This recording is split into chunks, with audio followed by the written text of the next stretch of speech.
প্রথমেই অবজারভেশন টাওয়ারে যাওয়ার চিন্তা করলাম। কারণ সকাল না অলরেডি দুপুর হয়ে গেছে ১২টার পর। তো চিন্তা করলাম যে না আগেই উপরে উঠে যতটুকু ক্যালোরি খরচা করার করে নেই। কারণ পরে খুব বেশি উপরে উঠতে পারবো না বা ওইরকম মন মানসিকতা হবে না। তো যাক এখন অবজারভেশন টাওয়ারে টিকিট কেটে ৳৩০ লাগছে। সেটা কেটেই যাচ্ছি। তো উপরের দিকে এই সিঁড়ি দিয়ে যেতে হয় আরকি। বা এখানে দৃষ্টি আকর্ষণ করে রাখছে যেন কোনো ধরনের কোনো অশোভন এবং অনৈতিক কাজ এবং কোনো ধরনের কোনো গন্ডগোল যাতে কেউ না করে সে ব্যাপারে ভালোভাবে রেস্ট্রিকশন দেওয়া আছে। তো আশা করি সবাই সেটা ফলো করবে। তো পরিমাণ সিঁড়ি আপনাকে উঠে যাইতে হবে যে আপনি মোটামুটি হাঁপড়াই যাবেন। তো অলরেডি আমার অবস্থাও সেম অনেকটা হাঁপড়াই গেছি।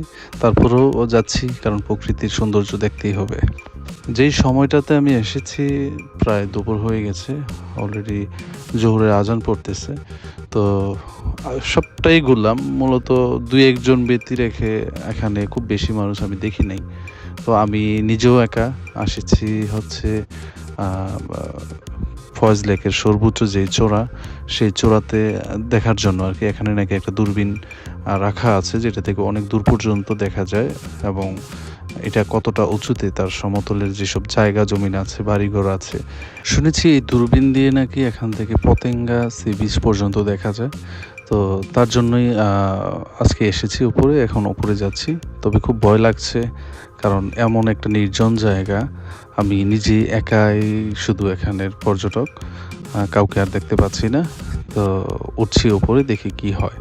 এই ২ টি ব্যাগ মূলত আমাকে শিহরণ জাগায় দিছে এই নির্জন প্লেসে যে এখানে সম্ভবত তৃতীয় পক্ষ কেউ আছে যাদের আমি দেখিনি বা যারা হয়তো আ ধোঁয়াশার মতো আরকি অনেকটা। কিছুটা ভয় লাগছে। তো সেই ভয়ভীতি কাটানোর জন্যই মূলত আমি নিচে নেমে গিয়েছিলাম। পরে আসার সময় দেখি এই ২ কপল। জানি না কপল না বন্ধু-বান্ধব বাট তারা এখানে ঘুরতে এসেছেন। তো তাদের দেখে কিছুটা জোর পেয়ে আমি আবার আসলাম। ওনারা অলরেডি দূরবীক্ষণ যন্ত্র দিয়ে অনেক দূর অবধি যতটুকু যায় দেখার চেষ্টা করছেন। তো তাদের থেকে নিয়ে আমিও কিছুটা চেষ্টা করছি কি দেখা যায়, কতদূর দেখা যায় বা মানুষ যে বলে এখান থেকে পতেঙ্গা বিচ পর্যন্ত দেখা যায়। মানে কিছুটা আবছা দেখা যায় সেই জিনিসটা আসলে কতটুকু সত্য সেটা পরীক্ষা করার জন্য আমিও দেখছি। তো ভাইকে রিকোয়েস্ট করে তার হাতে আমার ফোনটা দিয়েই মূলত ভিডিওটা করাচ্ছি কারণ আমিও সিঙ্গেল আর তারা দুজন ছিল। তো যাক দুজন পেয়ে খুব ভালো লাগলো যে না কেউ আছে আশেপাশে। খুব গা ছিমছিম করা অবস্থা ছিল। তো ওই যে দূরে পতেঙ্গা সি বিচ আমার চোখে পড়েছে। কিছুটা দেখা যায় আরকি আবছা বাট পুরোপুরি ক্লিয়ার না। পুরো ভিউ পাওয়া যাচ্ছে না। তো আপাতত আজকে এখানেই এই ব্লগটি শেষ করতে হচ্ছে।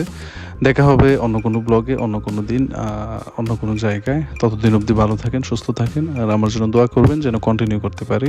আল্লাহ হাফেজ। Bye, by.